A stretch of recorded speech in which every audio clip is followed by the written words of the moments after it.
E aí pessoal do Noturno, tudo certo? Então, nós vamos hoje fazer a aula da semana 16, perfeito? Na nossa sequência de conteúdo, trabalhando as duas químicas aí. Veja bem, eu vou fazer um assunto hoje e iniciar o outro, tudo bem? Então eu vou fazer uma geral de hibridização e já começar a parte de funções inorgânicas. Observe uma coisa. A parte de hibridização, cara, que cai no Enem, é uma parte muito simples, tá? Ninguém vai ficar pedindo para você no Enem ficar trabalhando com hibridização, explicando hibridização. Tudo bem? Eu vou dar uma explicada legal, vou falar dos casos especiais. Claro que eu não vou entrar a fundo nisso daí porque não há necessidade. Pires, vou fazer ITA e IME. Pires, vou fazer vestibular de faculdade particular. Nem nas particulares, nas federais, os caras entram em hibridização como tem que ser feito, tá? Quando a gente tinha turma do ITA e do IME dentro do AP, trabalhava em hibridização pauleira. Mas eu não vou fazer isso aqui porque não há necessidade, tá? Cada professor trabalha de um jeito. Eu vou fazer aqui do meu jeito e te garanto que você resolve todas as questões que envolverem Enem ou vestibulares. Agora, a história de pegar coisa mais pesada, hibridizações, casos especiais, os especiais é outra história. Veja bem, o que nós precisamos saber, pessoal? Nós precisamos saber primeiro é o seguinte: quantas ligações cada família precisa fazer, cada elemento de acordo com a sua família ele precisa fazer, para você entender que tipo de hibridização ele vai gerar, né, no composto que ele vai ser formado. A primeira coisa é entender que hibridização é para composto que faz ligação covalente, ou seja, os compostos covalentes e os compostos moleculares, que eu mostrei para você a diferença dos dois, certo? Então, para fazer hibridização, significa dizer que eu tenho que ter ligação covalente. Hibridizar é penetrar orbitais, ou seja, eu tenho ali uma ligação simples acontecendo, esses orbitais eles entram um no outro, você tem uma nuvem eletrônica, você tem um compartilhamento de elétrons, tudo bem? Então o que nós temos? A família 3A, os que fazem ligações covalentes, fazem 3 ligações e ficam estáveis com 6 elétrons, eles são anomalias do octeto. A família 4A precisa fazer 4, por isso que o carbono é tetravalente, 4 ligações para chegar a 8. A 5A precisa de 3 para chegar a 8, a 6A de 2 para chegar a 8 e a 7A de 1 para chegar a 8. Perfeito? Então a 7A só vai fazer uma ligação. Você não vai ver elemento da 7A fazendo 2 ou 3 ligações, a não ser que sejam dativas, aí você não tem hibridização, porque para ter hibridização você tem que ter simples, dupla ou tripla, perfeito? Ok? E aí é o que falta para chegar a 8, exceção da família 3A, e por isso que a 8A está fora. Por que a 8A está fora? Porque ela não quer fazer nenhuma ligação. Tudo bem? Então vamos voltar aqui. Então, no fenômeno da hibridização, tem um termo chamado de ativação, de preparação para fazer as ligações. Então, veja bem, aqui eu coloquei para você, hibridização é o nome do fenômeno que ocorre com um átomo de determinado elemento químico, permitindo que ele realize um número maior de ligações, ou que seja capaz de realizar essas reações. Veja bem, vamos pegar o caso do carbono, né? Não, aqui no caso é o nitrogênio, certo? O nitrogênio, ele tem 7 elétrons no total, ele tem 1s2, 2s2, 2p3, ele tem 2 com mais 3, 5 na sua camada de valência, perfeito? Ele é da família 5A, esse daqui então é o nitrogênio. E vamos pegar o caso do nitrogênio, aqui está 1s2 dele, aqui o 2s2 e aqui o 2p3. Só interessa pra gente a camada de valência, então só interessa isso daqui, perfeito? O nitrogênio, ele precisa então fazer 3 ligações para ficar estável. Como é que ele vai fazer essas 3 ligações? Esse é o seu estado fundamental. O estado ativado do nitrogênio né? O nitrogênio é muito simples porque é só juntar o 2S com o 2P, 2Ps, para que ele possa entrar no seu estado ativado.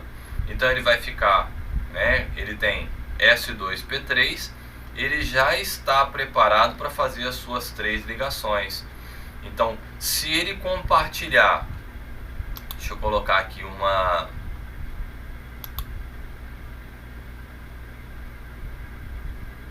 objetozinho para a gente poder enxergar, uma caixinha de texto. Se eu tivesse um composto, por exemplo, do nitrogênio,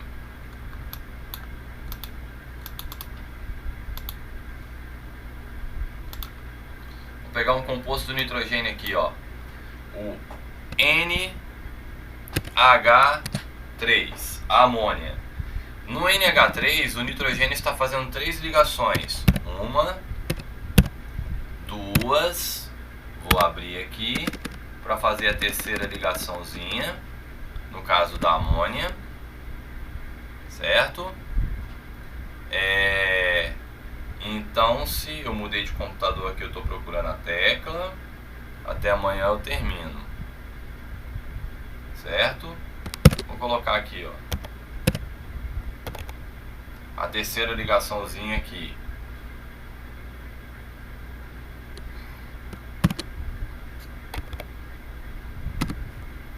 Então aqui o nitrogênio, então ele fez as 3 ligações, perfeito? Deu para você entender aqui, uma aqui e a outra aqui. E aí sobra um parzinho de elétrons lá em cima, porque ele tem um total de 5 na camada de valência, usa 3 e 2 sobram. Só que isso aqui está tudo junto. A hibridização é exatamente isso. Você tem a fusão dos orbitais do S e do P, que fazem parte da camada de valência, eles estão juntos. Então ele está usando isso junto com isso. Isso aqui seria o estado fundamental. No estado ativado ele junta isso tudo e ele faz suas 3 ligações. É um compartilhamento, porque aqueles caras do Fui Ontem no clube, briguei e saí correndo para o hospital, eles fazem ligações covalentes, nós já falamos sobre isso. Aonde é que vão entrar os 3 hidrogênios? Um hidrogênio entra aqui, o outro aqui e o outro hidrogênio entra aqui. Se os 3 hidrogênios que entraram para compartilhar, um elétron entrou aqui, outro aqui e outro aqui, deixa eu pegar aqui as nossas formas. Então, se os hidrogênios entraram nessas posições, né? Aqui, ó, um entrou aqui, certo? Perfeito. Aí entrou um hidrogêniozinho aqui. Vamos inserir outro aqui de novo. De novo aqui. O outro entrou aqui. Perfeito? E o outro entrou aqui, ó.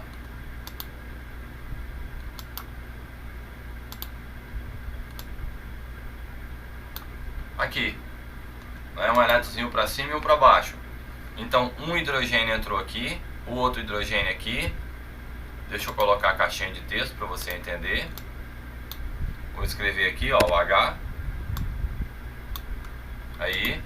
Então, um hidrogênio aqui, o outro aqui e o outro aqui. Eles fizeram um compartilhamento. O hidrogênio fica estável com 2 elétrons.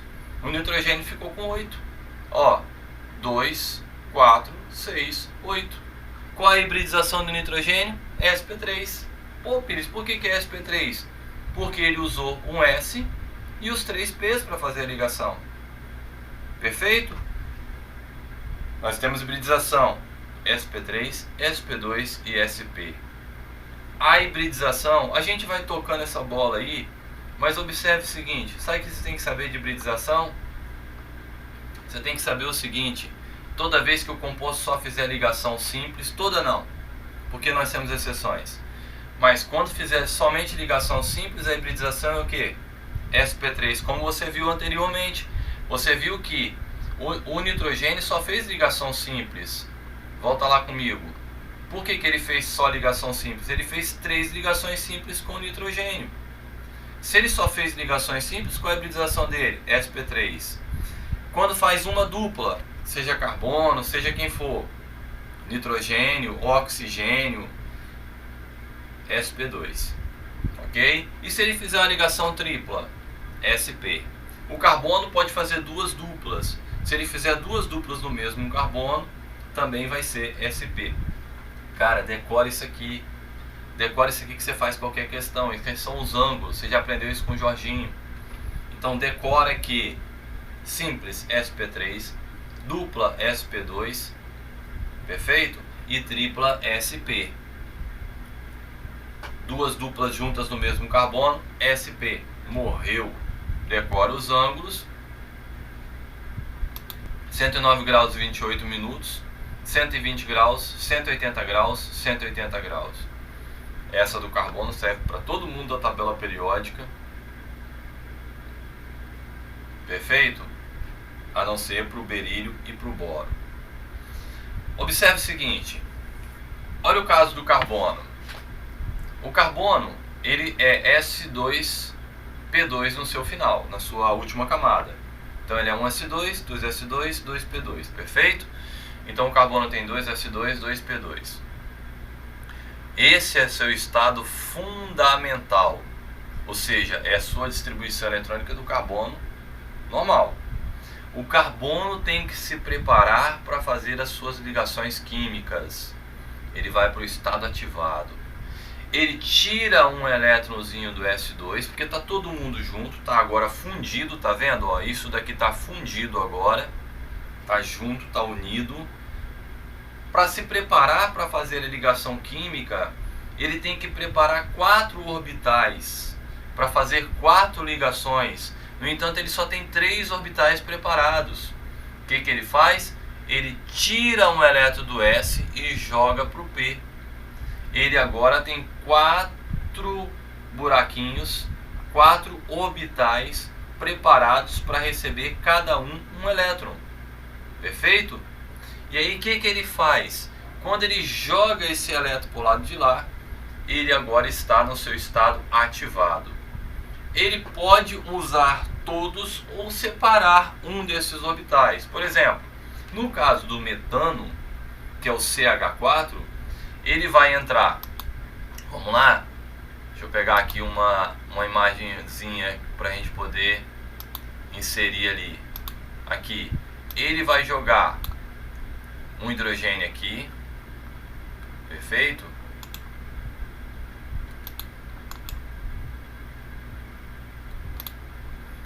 Ele vai jogar um aqui, vamos lá de novo,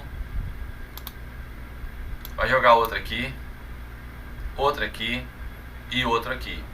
Ele junta esse orbitalzinho, ele joga um aqui, um aqui, um aqui e outro aqui. No caso da hibridização sp3. Perfeito? Então volta comigo. Vou inserir aqui uma forminha para a gente poder enxergar. Ele vai jogar um hidrogênio aqui, outro aqui. Perfeito?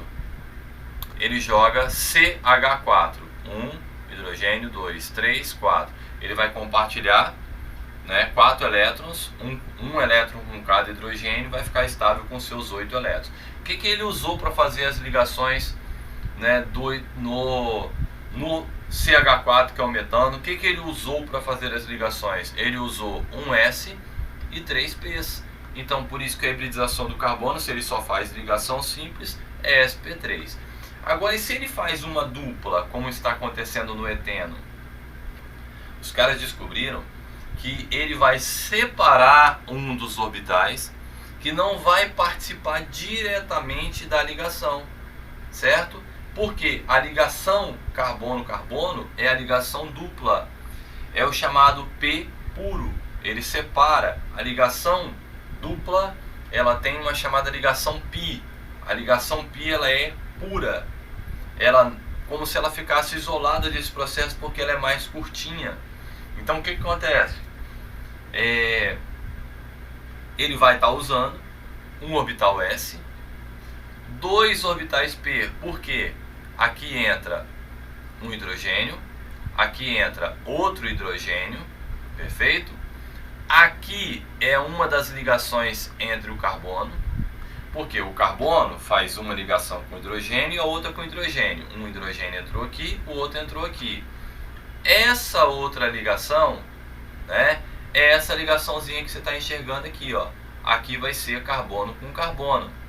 Carbono com carbono, aqui no caso a sigma carbono com carbono, perfeito? É uma ligação que usa S e P, perfeito? Já a ligação dupla, a parte π dela é chamada de pura, e ela usa esses dois orbitais P, ela não usa o orbital S, por isso que ele é chamado de P puro, ela como se ela ficasse separada. E aí você passa a ter então o que ele usou no processo. Se você isolou um dos orbitais P, ele usou uma hibridização sp2. sp2 foi o que ele usou para fazer essa ligação. Cara, pô, legal. Então quer dizer que o carbono ou qualquer outro elemento, quando faz uma dupla, ele separa um dos orbitais. Esses orbitais separa entre aspas, né, pessoal? Mas esse P é chamado de P puro, ele fica isolado? Sim.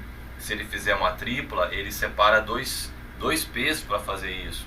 Por isso que na tripla a hibridização é sp, porque ele usa, né, dois orbitais P puro para fazer essa interpenetração dos orbitais.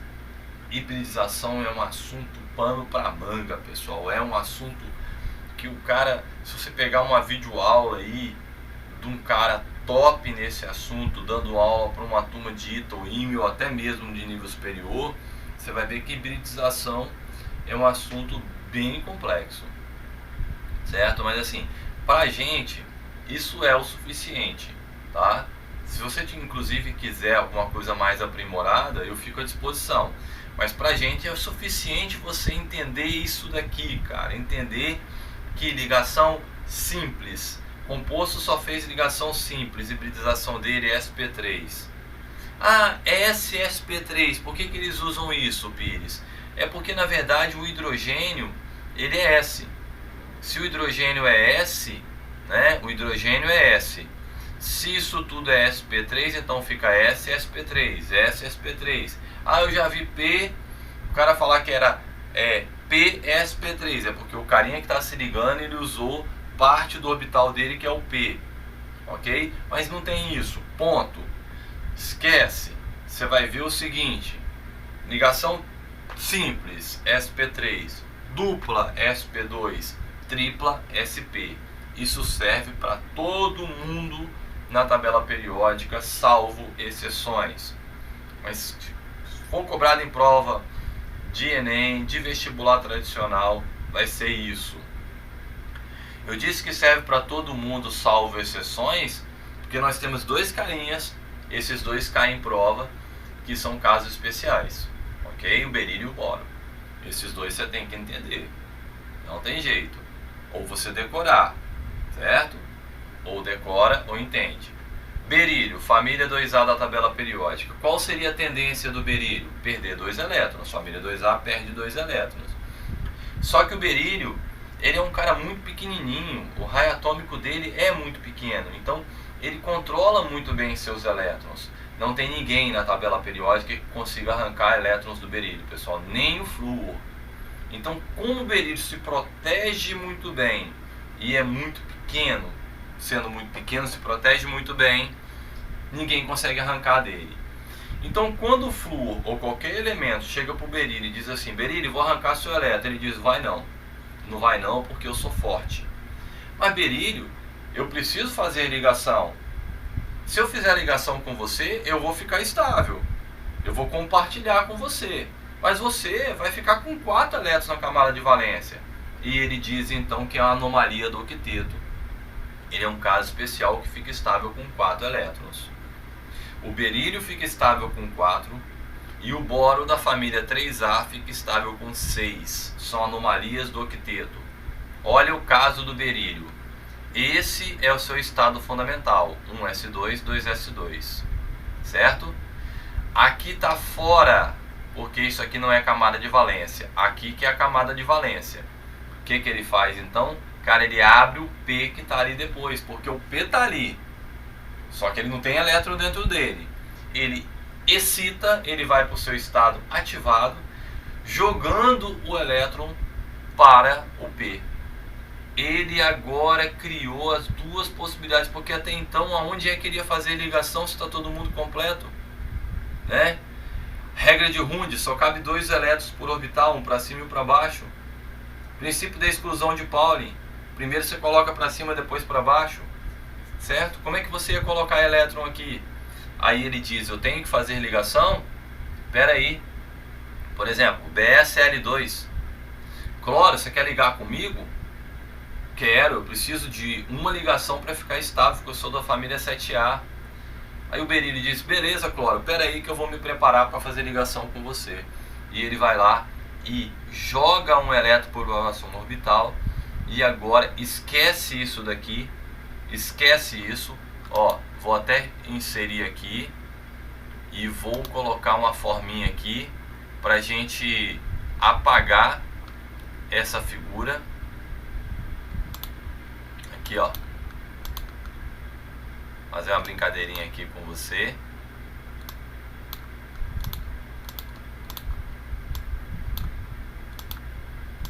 Horrível ficou. Aí, uma carinha aí, tá bom, agora sim. Então veja bem, esquece isso, porque isso não é a camada de valência. A camada de valência está aqui. Ele tirou um elétron e jogou para o P. Agora ele está preparado para fazer 2 ligações. Por quê? Porque agora os 2 cloros vão poder entrar aqui. Vamos lá. Vou inserir aqui, ó, forma. Beleza. Agora entra um cloro aqui. Beleza. Agora vem aqui, o outro elétronzinho do cloro entra aqui. Tudo bem? Então agora eu tenho aqui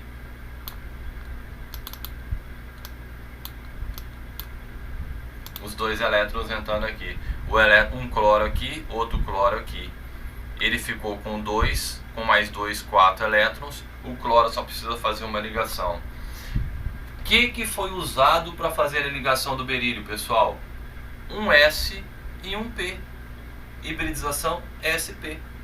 Isso está tudo junto. Quando ele vai para o estado excitado, ele junta esses orbitais. Esses orbitais ficam colados. E agora então ele vai fazer a interpenetração dos orbitais. O seu S e o P que estão colados vão interpenetrar com os orbitais do cloro. E aí você vai ter hibridização SP. Ok? Porque ele usou um S e um P. Agora, olha o caso do boro. O boro é da família 3A. De novo, eu agora vou pegar esse bichinho e vou colocar para cá. Esquece esse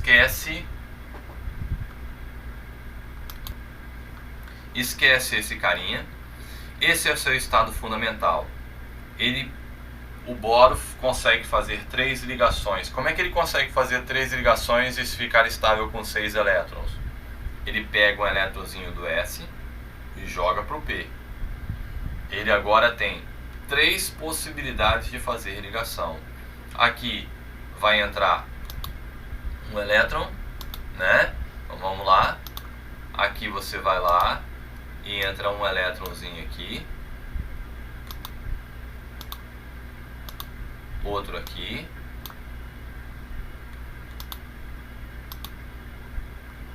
E outro aqui.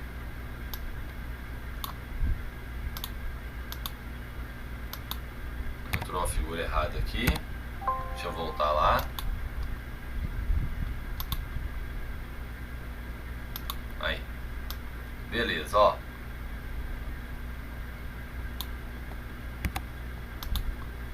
Lugar errado. Um pouquinho pra cá. Agora, perfeito. Né? Às vezes a gente perde um tempinho aqui, mas... Caramba. Aí. Ó, pronto, fechou. Então entrou um elétron aqui. Por exemplo, no caso do BF3, o flúor diz assim pro boro: boro, vou arrancar seu elétron, cara, porque eu sou da família 7A, eu sou o elemento mais forte da tabela, o mais eletronegativo. Eu sou o cara do fui ontem no clube, eu sou o F, eu sou o flúor. Eu vou arrancar seu elétron. O boro diz o seguinte: camarada, para arrancar meu elétron, você tem que ter energia tal, a chamada energia de ionização. O flúor faz as contas, vê que não tem, mas precisa se ligar, esse composto existe.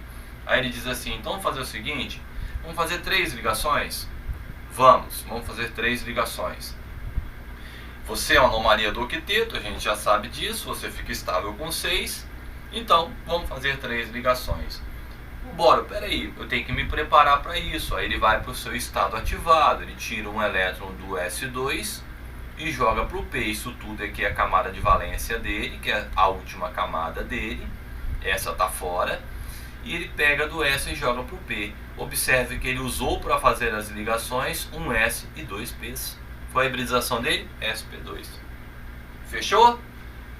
Beleza. Na hibridização sp do berílio, ele é linear com ângulo de 180 graus, certo? Apolar.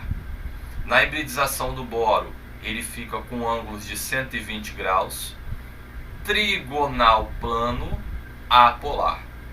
Perfeito? Então veja bem, cara, volta pra gente fechar esse assunto e partir agora pro próximo ali. Se tiver ligação simples, sp3, dupla sp2, tripla sp, carbono com 2 duplas do mesmo carbono, sp, funciona como tripla. Salvo exceções. Essa regra que eu te citei agora serve para todos da tabela, salvo exceções. Por exemplo, berílio e boro. Berílio só faz ligação simples, mas ele é... Qual o tipo de hibridização dele? sp. O boro só faz ligação simples, mas ele é sp2. A explicação para isso eu dei, tá aqui. Ninguém vai te pedir essa explicação, a não ser numa prova discursiva que o cara queira viajar. Então, ou você decora berílio e boro, ou você entende, como eu te expliquei. Os outros você pode decorar, você pode entender. Perfeito? Ninguém está entrando nisso, pedindo explicações disso. Geralmente é só qual é o tipo de hibridização. Valeu, pessoal? Vamos lá. Próximo assunto nosso. Então, hibridização, isso aí é o suficiente. Eu vou colocar exercícios lá no plural também. E depois, qualquer dúvida, você me chama, tá? Mas eu quero entrar num outro assunto. Então, aqui é para poder ficar para você aqui, ó, simples, dupla e tripla, o número de sigmas e pi, né? Eu quero entrar agora numa parte importantíssima, que é a parte de funções inorgânicas. Hibridização cai muito pouco, cai, né, pessoal? Mas cai muito pouco, é mais para o carbono. O que mais cai para o carbono. Mas, enfim, eu quero entrar agora nas funções inorgânicas. Óxidos, ácidos, bases, sais, certo? Eu começo por óxidos. Muitos professores de muitas apostilas iniciam por ácidos, mas eu prefiro colocar óxidos primeiro, porque se eu pego um óxido e coloco água, ou eu encontro uma base ou eu encontro o ácido. Então eu prefiro trabalhar primeiro a parte de óxidos. Então o que é um óxido, pessoal? É um composto em que o elemento mais eletronegativo é o oxigênio, certo? Então os óxidos são formados por 2 elementos. Então o elemento X e o oxigênio. O oxigênio tem que ser o mais eletronegativo. Então o único composto que não é capaz de formar óxidos na tabela é o flúor. O único elemento, ok? É o flúor. O flúor não é capaz de formar óxidos porque o flúor é mais forte do que o oxigênio. A família 8A, teoricamente não, mas nos anos 80 conseguiram sintetizar compostos de gases nobres. Por exemplo, xenônio foi, obtido óxido de xenônio. Então o xenônio, a partir de condições extremas de pressão e temperatura, conseguiram reagir o xenônio. Então, assim, teoricamente, toda a tabela periódica ligada ao oxigênio forma óxido, menos o flúor. Ok? Tudo bem. Nomenclatura dos óxidos. Como é que nós trabalhamos? Nós temos o seguinte. Primeiro, óxidos de elementos que tem NOx fixo. Ali família 1A, 2A, alguns metais. É só você colocar óxido e o nome do fulano. Óxido de sódio, porque o sódio é da família 1A. Ah, Pires, quando for peróxido, superóxido, depois a gente vai ver, mais na frente.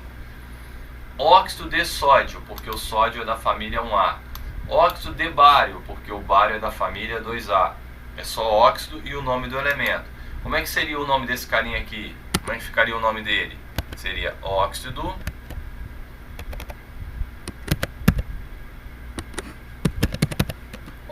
de alumínio, principal componente da bauxita, porque o alumínio é da família 3A. O lítio é da família 1A, então o nome dele seria o que? Óxido de lítio. Perfeito? Tá. Então, família 1A e 2A, óxido de fulano. Família 3A, óxido de fulano. Né? E a família B? Aí depende. Porque a família B tem muitos óxidos que tem NOx fixo. Muitos metais da família B que tem NOx fixo. Outros tem NOx variáveis. Quando for fixo, é só colocar óxido de fulano. Óxido de prata. Porque a prata tem NOx fixo. Ok? O zinco também tem NOx fixo. Então, óxido de zinco. Pode deixar minúsculo mesmo, tá? Tudo bem? Então, primeiro, o nome dos óxidos que tem NOx fixo é só óxido de fulano.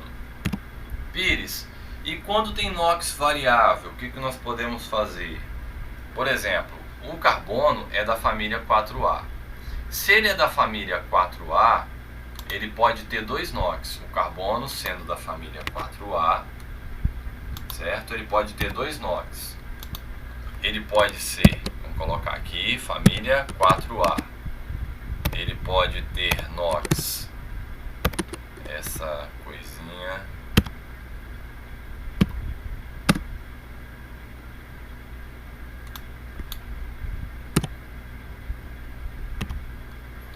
A, ele pode ter o NOx mais 4 e o NOx mais 2, ok?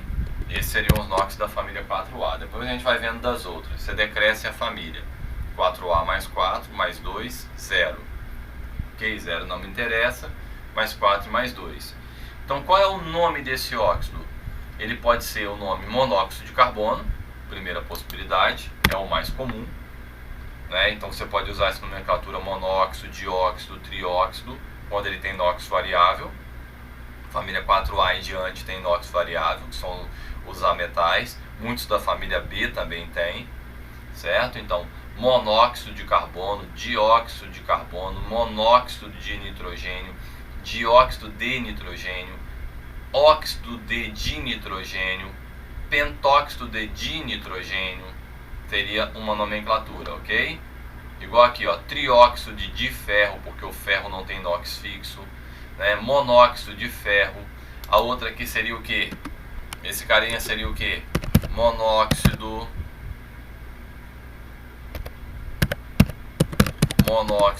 de cobre, certo? Depois você vai fazendo óxido, monóxido de cobre, trióxido de diouro, monóxido de diouro, trióxido de enxofre, dióxido de enxofre, certo? Essa nomenclatura do monóxido, dióxido é a mais utilizada para esses metais e ametais que não tem NOx fixo. Família 4A em diante não tem NOx fixo. Família B, vários não tem NOx fixo, ok? Tudo bem. Mas tem uma outra nomenclatura também, que seria a nomenclatura fácil do algarismo romano, mas aí você tem que tirar o NOx do elemento. 2 vezes menos 2 dá menos 4, então o NOx do carbono vai ser mais 4. Aprendemos a tirar NOx. Perfeito? Tudo bem, então nomenclatura desse cara seria o que? Óxido. Opa, comigo aqui. Nomenclatura dele seria óxido de carbono, algarismo romano 4. Óxido de carbono 4. O algarismo romano no final, ele quer dizer para você, opa, aqui Eu fiz do CO2. CO, carbono 2. Menos 2 para o oxigênio, mais 2 para o carbono para zerar o resultado. Então, seria óxido de carbono 2. Perfeito? Essa seria a nomenclatura dele. Esse carinha nessa nomenclatura seria o que? Seria óxido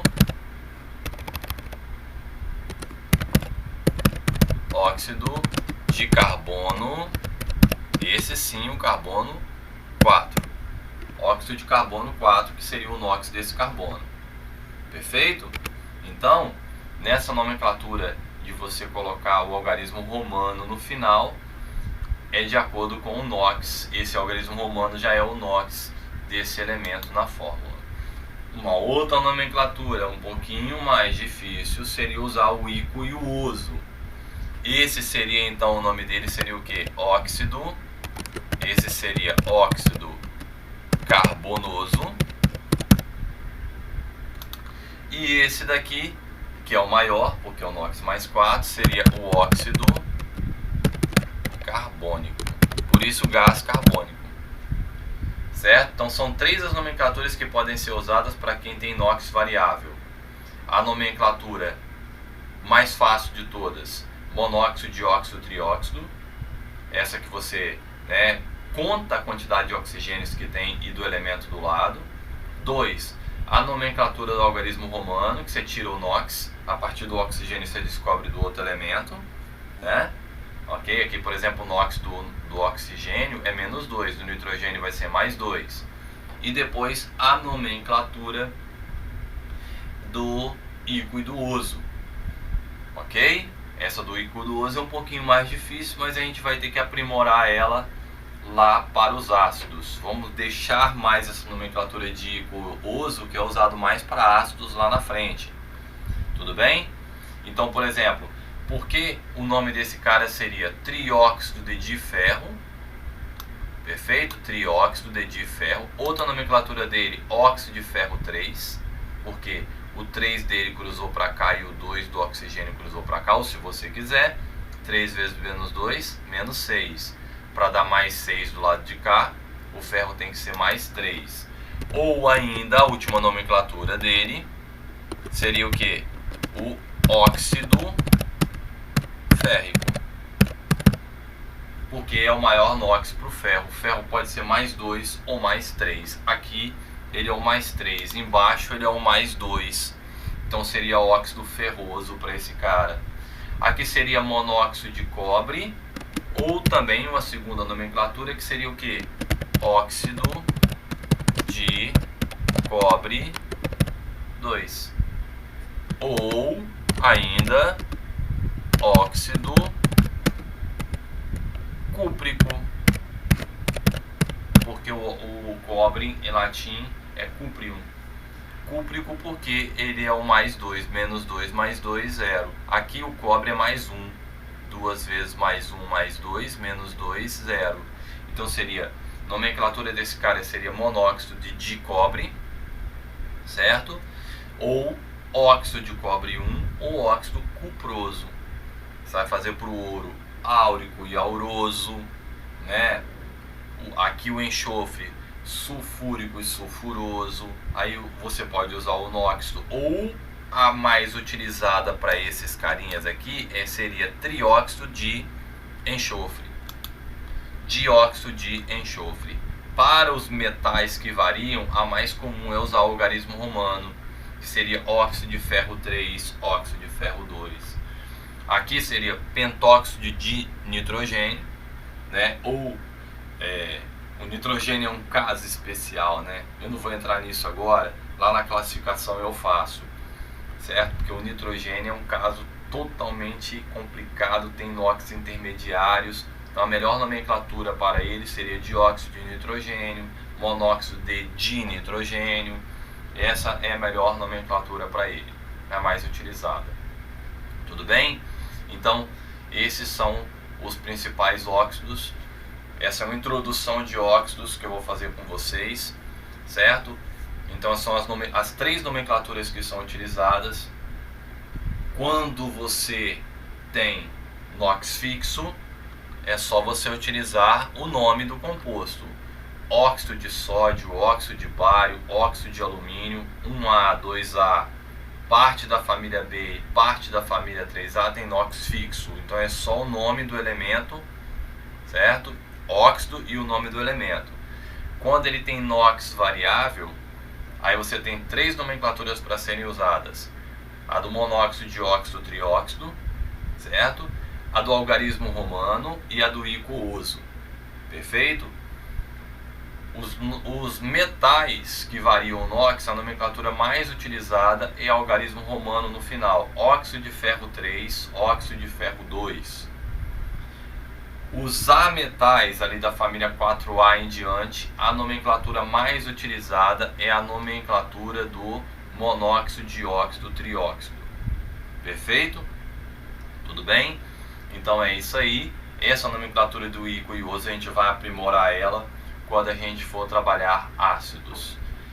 Na próxima aula, semana que vem, eu vou trabalhar a classificação de óxidos, toda a classificação de óxidos, que é bem extensa, e a gente vai batendo um pouquinho também em cima de nomenclatura, algumas reações de óxidos, e aí depois do recesso eu trabalho com a parte de ácidos. Estamos dentro da programação, tá tudo ok, independente da época do Enem. Nossa programação, ela tinha sido feita e é feita para Enem início de novembro, né? Ok? Depois qualquer coisa, vamos ver como é que vai ficar essa história, se vai ser em maio mesmo, igual foi escolhido, ou se o governo vai colocar outra época, enfim, não sabemos. O que nós temos que fazer é estudar, é dar sequência ao nosso conteúdo. Ok, pessoal? Beleza, então? Precisando de mim, eu estou à disposição de vocês aí. É só entrar lá no meu WhatsApp ou no meu e-mail, e depois eu vou colocar uma listinha de exercícios, né? Sempre tenho colocado lá no site do Plural. Valeu? A gente fala lá no site do Plural, né? Porque eu estou gravando a aula, mas aqui onde você está assistindo, você recebeu pelo Plural, então vai ter lá a listinha de exercícios toda com resolução. E eu fico à disposição de vocês. Valeu, um abraço e até a próxima.